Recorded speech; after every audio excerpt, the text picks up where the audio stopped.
যারা নমিনেশন দেওয়ার পরে বিএনপি যারা করেন, বিএনপি যারা ভালোবাসেন, দলকে যারা ভালোবাসেন, যারা বিএনপি করেন, দীর্ঘ 17 বছর আন্দোলন করছেন, সংগ্রাম করছেন, জেল জুলুম মামলা কত কিছু ভোগ করছেন, আপনাদের উদ্দেশ্যে দেখেন, এটা আমার বরিশাল মেহেন্দিগঞ্জ কাজিরহাট হিজলা থানার দুই ক্যান্ডিডেট, চির প্রতিদ্বন্দ্বী দুই ক্যান্ডিডেট, দুজনই বিএনপির, মেজবাউদ্দিন ফরহাদ, রাজীব আহসান, দুজনই কেন্দ্রীয় লিডার।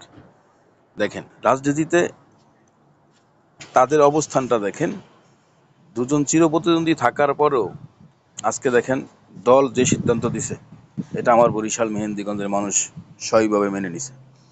4টা গ্রুপ ছিল, 4জন সমর্থন ছিল আমার বরিশাল মেহেন্দিগঞ্জের।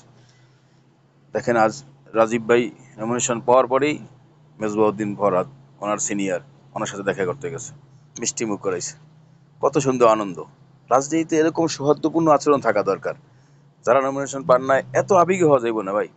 দল যাকে নমিনেশন দিছে, দল যাকে, হাজার হাজার হাজার হাজার ক্যান্ডিডেট দীর্ঘ 17 বছরে তৈরি হয়েছে বিএনপির, হাজার হাজার, তাদেরকে দল কোনোভাবেই মানে মূল্যায়ন না করার কোনো সুযোগ নেই। এরকম ক্যান্ডিডেট আছে, এমপি ক্যান্ডিডেট হওয়ার মতো, তার যোগ্যতা, শিক্ষা যোগ্যতা, আর্থিক, তার সব কিছু আছে, কিন্তু দল তো 300 নমিনেশন দিবে, হাজার হাজার কিন্তু নমিনেশন দেওয়া যাইব না। তো যেখানে যাকে নমিনেশন দিছে তারও এক কাজ করেন, কারণ আপনি বিএনপি করেন, আমি যখন বিএনপি করি তখন আমি বিএনপির যাকে দিব তাকে করবো, সে তাকে আমার পছন্দ সেটা আমার দেখার বিষয় না, পছন্দ সে আমার পছন্দ না পছন্দ কি সেটা আমার দেখার বিষয় না। আমার দেখার বিষয় একটাই, সে বিএনপির, তাকে ধানের শীষ দিছে, আমার টার্গেট ধানের শীষকে জয়যুক্ত করতে হইব, ধানের শীষকে বিজয় করতে হইব, ধানের শীষ সরকার গঠন করতে হইব, আমার টার্গেট এটা।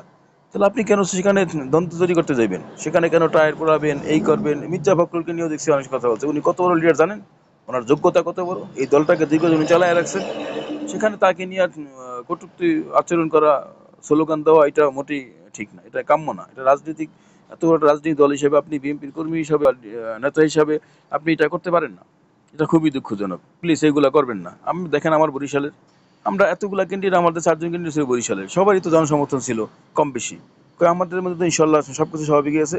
আমাদের এই বরিশাল মেহেন্দিগঞ্জ দেখা আপনারা যেখানে যারা গঞ্জাম যা কিছু করছেন, সবাই সবকিছু বুঝলা, দল যে সমর্থন করছে, যাকে নমিনেশন দিছে, যাকে দল সমর্থন করছে, যাকে দানের শীষের মার্কা দিছে, আমরা ইনশাল্লাহ তাকে যুক্ত করব।